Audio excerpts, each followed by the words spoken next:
Hi guys, this is Blowjos, and today I'm going to be giving you a figure review of the future Foundation Spider-Man variant from Marvel, or the Return of Marvel Legends Wave 2. This is a variant of the Big Time Spider-Man figure. So I'll just move him aside, we'll get right into packaging.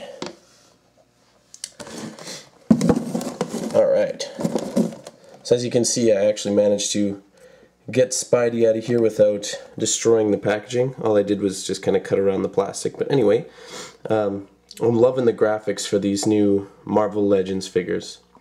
As you can see, it's got the Return of Marvel Legends sticker right there and Spider-Man. Now, one thing I will say right away is that I wish that they had put Future Foundation Spider-Man, but seeing as how they even didn't give him a Future Foundation package,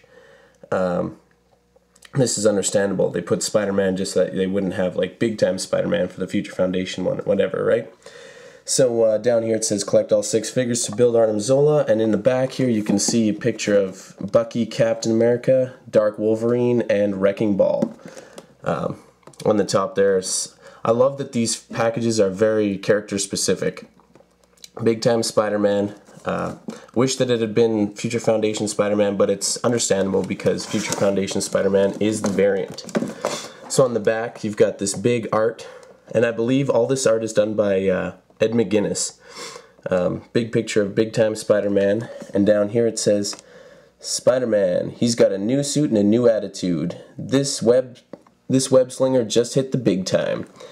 Down here you can see the Build-A-Figure Arnim Zola, Dark Wolverine, and that figure has a variant that is Daken.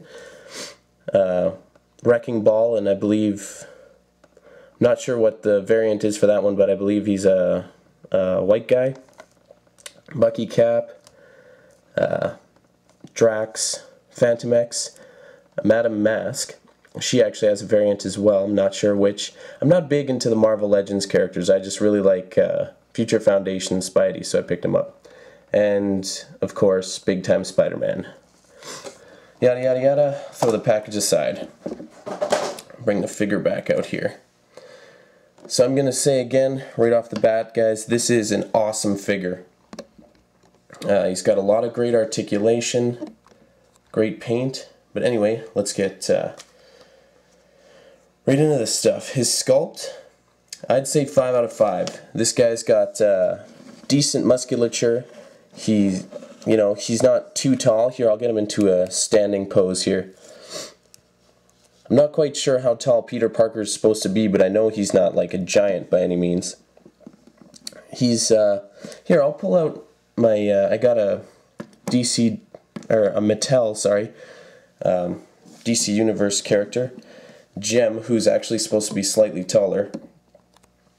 And as you can see, Spidey clocks in at around 6 inches or so. I don't have him standing all the way up because his legs are a little bit finicky that way.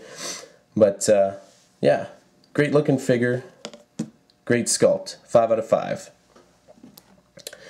Now as for articulation, this guy's got quite a bit of it. He's got a ball jointed neck that's also on a swivel. You can see it there. So you can get a lot of great poses out of his head. He's got these weird like shoulder socket things, as well as a ball joint and yeah, the swivel there. He's got a swivel bicep, double hinged elbows, and a swivel and rocker wrist, so you can get him into some interesting poses that way. He's got a an ab crunch, clicky ab crunch, waist swivel, ball hinge, ball and socket, sorry, that's what it is. I keep saying that wrong.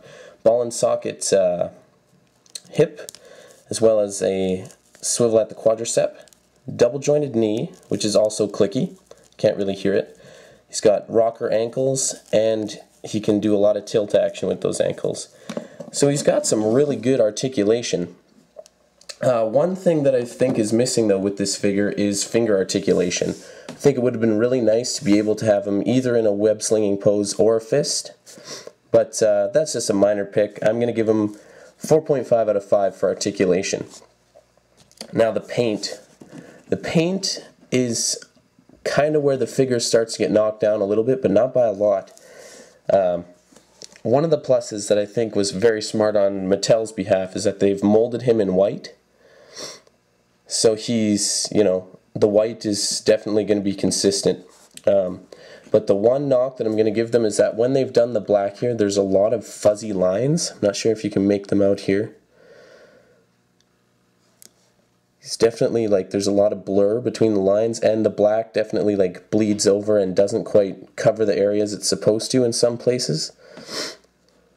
So, I mean, it is a great looking figure. It's just the paint kind of knocks him down a little bit. See, as you can see on this leg, it's fuzzy and there's some different things bleeding over. So, you know, it's not bad work. It's just a little lacking. So overall, I'd give this figure a 4.5 out of 5. This is a great figure. I mean, great articulation. The paint job's really not that bad. The sculpt is good. The articulation is great. You can get this guy looking awesome. I'm really hoping that they release the rest of the Future Foundation in this series, because I will buy all of them. This guy looks great. Great addition to the collection, and I'm really glad that they made him. One thing I will say, though, is that I wish Future Foundation Spidey had been the standard figure and Big Time Spidey was the variant, because really, not a lot of people know who Big Time Spidey is. More people will look at the Future Foundation one and go, oh right, that's when he joined the Fantastic Four. So there's definitely going to be a limited run on these ones, but it's going to be the more sought after figure. So, I mean, probably on Hasbro's behalf, it was probably the better choice, because there are going to be a lot of people looking for this one. But anyway, I'm going to say it again, this is a great figure. Definitely go out and buy it. If you see it, pick it up right away, because this is an awesome figure. Great articulation, great size, great addition to the collection. Now, this is Blojo signing out. Keep collecting whatever it is you collect.